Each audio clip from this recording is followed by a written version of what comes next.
म्हणून आज तू हिमालयाच्या पर्यंत आम्ही हे अभियान जारी केलेलं आहे।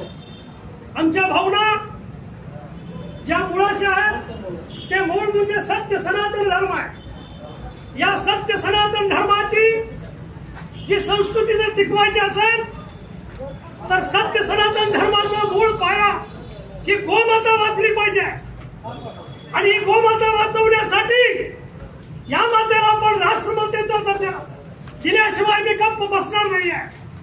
आज आम्ही आमच्या भावना आदरणीय तहसीलदारांच्या समोर एक निवेदन देऊन आम्ही इथं मांडत आहोत। आम्हाला इथं या ठिकाणी खंत वाटते। या ठिकाणी जे आमच्या प्राचीन धर्म संस्कृतीमध्ये आमचं जे श्रद्धास्थान आहे, गुरुदेव दत्त असो, भगवान श्रीकृष्ण असो, नवनाथ महाराज असो, या सर्वांच्या पाठीशी गोमाता आहे।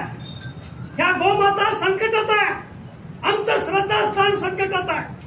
या सरकारला जाग आणण्यासाठी आम्ही आज या ठिकाणी निवेदन देण्यासाठी हजर आहोत।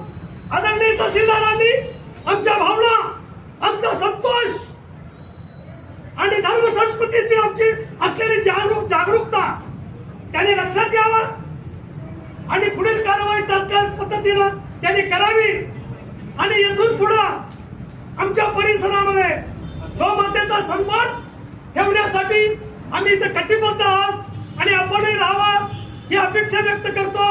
आणि हे आज सन्मानाचं निवेदन त्यांना आम्ही दिलेलं आहे, त्यांनी कारवाई करा असं मी या ठिकाणी माझ्या भावना व्यक्त करतो।